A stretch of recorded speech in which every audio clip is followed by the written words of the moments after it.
This is the Cooler Master HAF II 500, an extremely unique case where Cooler Master has actually designed the fans first and then the case around them. And there's a very good reason for it. But before we explore what makes this case one of, if not the best airflow case on the market, let's check out the outside of the case. Both the front panel and the rear panel both contain thumb screws which can be easily removed, and then we simply push on this thumb part to release the glass. When the glass is released, it is held in place down the bottom with these braced metal inserts which actually go into the case and is simply removed by lifting the glass up. The rear of the case has a metal panel much lighter than glass. Again, has those metal brackets to keep it in place. Once you've released it, then you can simply lift it out. The length of the case is 557 millimeters. The width is 262 and the height is 548 millimeters. I love what Cooler Master are trying to do at the front here. What I did notice is a little bit of a chamfer on the angle, which actually helps to guide air and bring it in.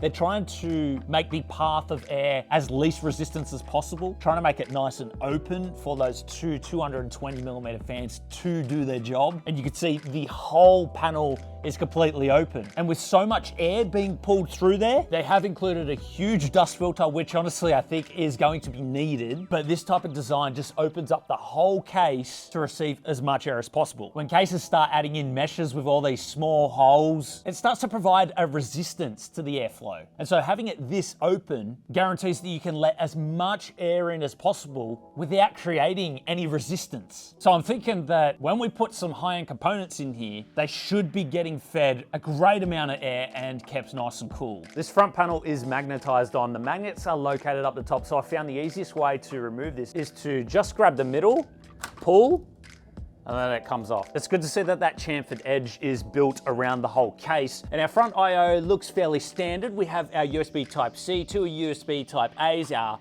power button, our headphone jack, and our reset button. The top of the case can be removed simply by undoing this one thumb screw. Then we can pull and lift. As you can see, this top panel has a similar design to the front of the case where you've got the octagon and this same straight design where the airflow is pretty much uninterrupted and then a huge dust filter on the rear. It has a little bit of flex to it. It is made of an ABS, but that keeps it nice and lightweight. And we go around to the back of the case and I love what Cooler Master's doing here. You can see they've actually implemented their proper logo, which is a hexagon rather than octagon, into the mesh panel design. And it is completely open. Look how wide all of the holes are. In most cases, you don't get this much breathing. There's a lot more restriction, but with having the holes this far apart, the fan is able to optimally push air out with little to no resistance. And of course, this is going to work very effectively because we have the 180 millimeter Mighty 40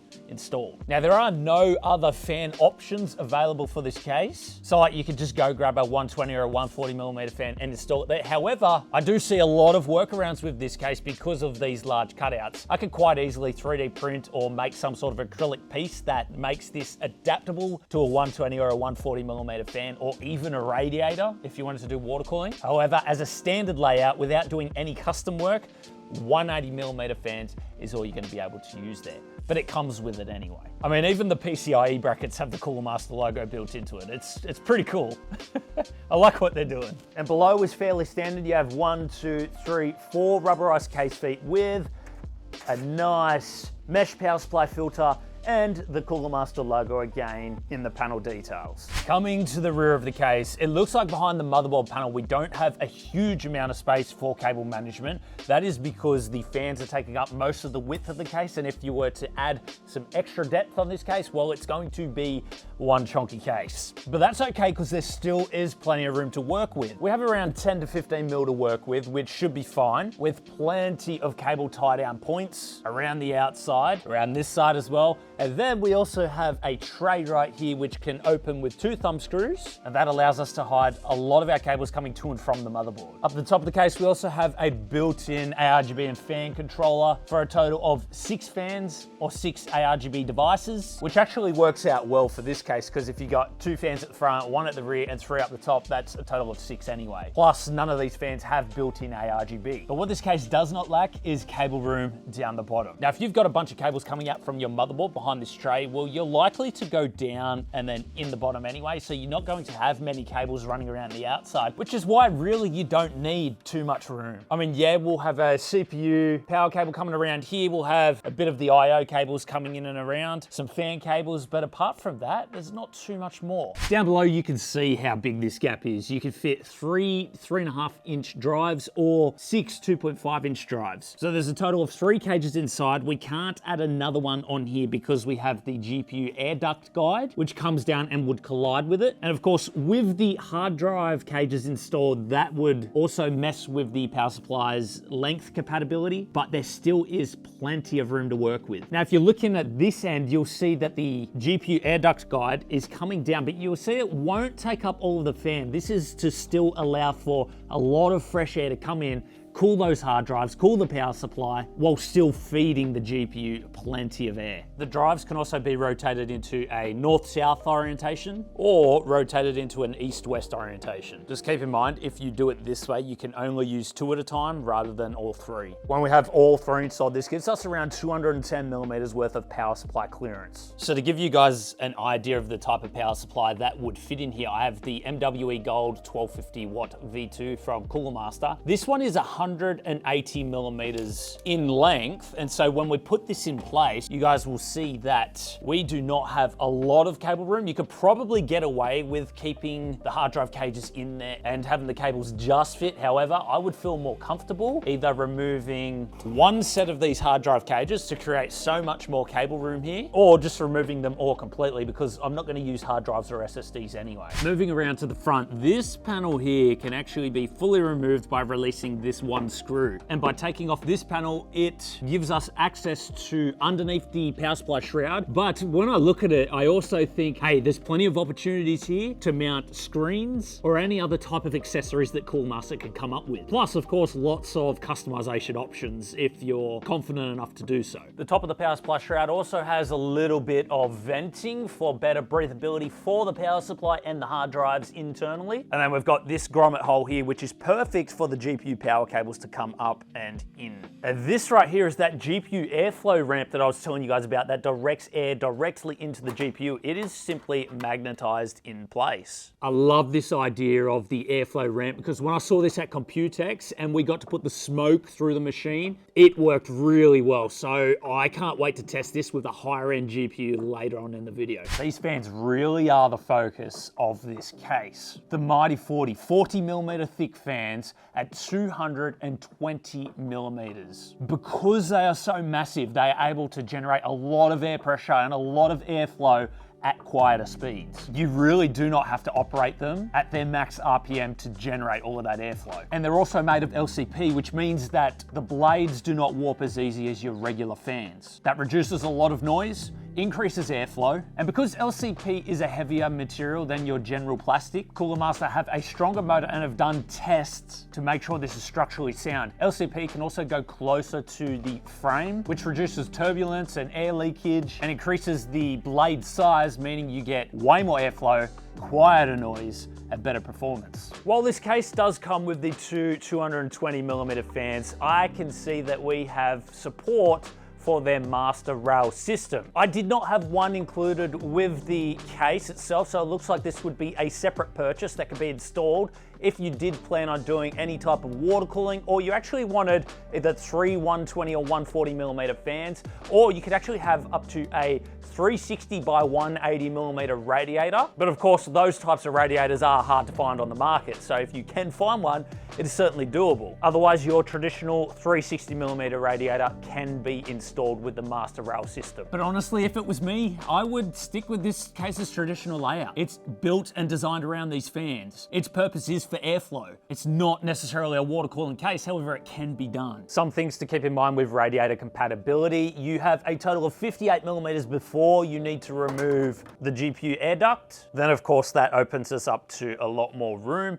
If you wanted the 180 80 millimeter radiator, then you could go up to 72 millimeters before you would be cut off. But if you have a 360 millimeter radiator, then you can pretty much have as thick as you need. Cooler Master's gotten back to me about the master rail system. Users have the ability to remove the master rail system from the top of the case and put it at the front of the case if you want to install your radiator on the front. The problem I see with that is users then just cannot put any fans up the top. The master rail system is the only way to mount fans. So it kind of limits you in a way. I don't understand why you would want to remove the two 220 millimeter fans, put the rails at the front, and then not be able to install anything up the top. What I would rather see is either the case come with an extra set of master rails or a separate purchase for the master rails, so that if users did want to water cool their PC, for example, then this case would be a more viable case for that. Right now, I don't see custom water cooling as an option for this case. I mean, it's quite obvious this case is built for more air coolers or all-in-one liquid coolers. However, you could reach the water cooling market simply by offering master rails. Then they can install their 360 millimeter radiator or their 360 by 180 millimeter radiator at the front here, and a 360 millimeter radiator or a 360 by 180 millimeter up the top, as long as they fit. You have to do your own measurements there. And this could become a pretty beastly water-cooled system. I mean, it would be crazy. So just something to consider there. But right now, as it stands, without the master rails being offered on the market at the moment, they are looking for consumer feedback. So let them know in the comments if you think they should be available. Right now, I would say that this is more focused on CPU tower coolers and all-in-one liquid CPU coolers. I've put the case on its side so you guys can see the top a little better. This is the master rail system. As you can see, the rails, they slide along both sides and then you lock them in place wherever you want them. Now this is really cool because a lot of cases are either limited to 120 and 140 millimeter fans. However, you can get all the way up to 180 millimeter fans at the top of this case. You can even install 160 millimeter fans, 140 or 120. It can fit 3 120s or 140s and 2 160s or 180s in here. You can even fit, and this is conditional because it depends on what you have installed on the front, a 360 by 180 millimeter radiator. And I think the coolest feature about the master rail support system is that when you have a motherboard installed and you have RAM installed, if you have a thick radiator that is going to collide with the RAM, you can simply bring the radiator towards the front of the system rather than having it at the back. So then it can just bypass in front of the RAM, giving you so much more clearance and water cooling support. I think this is a brilliant system. I'd love to see the option for it implemented onto the front, because this could be such a serious water cooling case, even though right now its primary focus is on air cooling or AIO cooling. And these little tabs here, they just go up the rail, and that's where you insert your screws into to put your fans or radiator in place. Motherboard compatibility can fit all the way up to E-ATX 310 millimeters in length. However, we've put an ATX size motherboard in there because we want to demonstrate this panel over to the side here. The case doesn't really have any grommets apart from the GPU power cable, but there's a good reason for it, because we have this awesome cable cover over here. So for your longer motherboards, you can have the cable cover all the way over to the right. However, if you have a smaller motherboard like my ATX size, you can actually bring it this way to cover a bit more of the cables.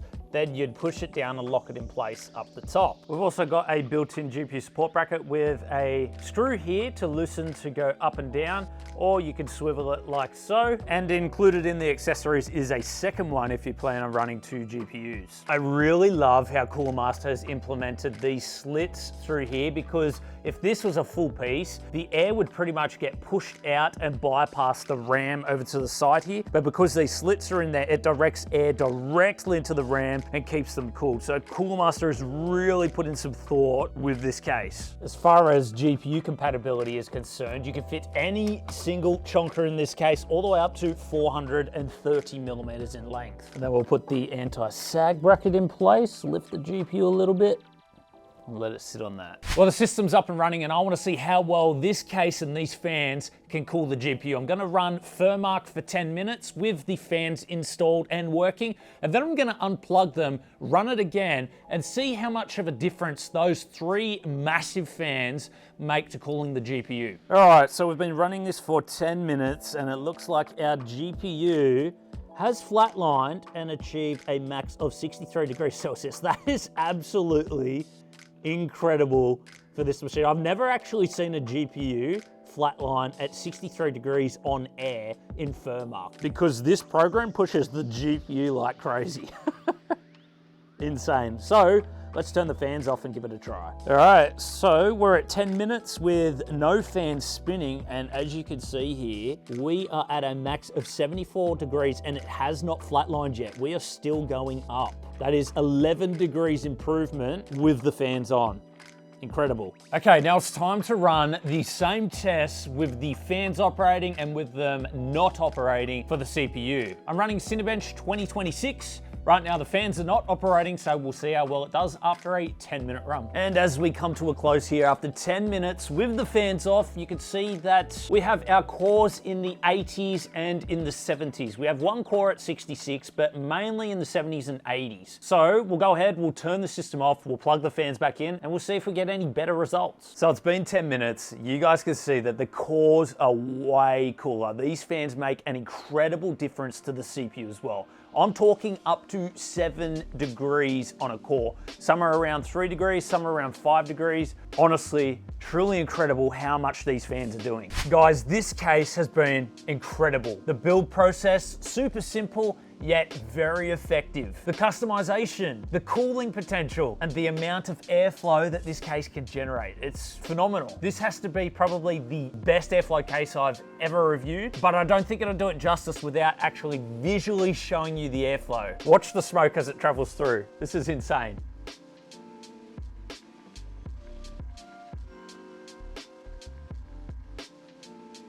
I don't think we've ever had a case with that much airflow, guys. I hope you enjoyed the video. I'll leave a link in the video description if you want to go check it out further. Thanks for watching, consider subscribing, and we'll see you in the next one.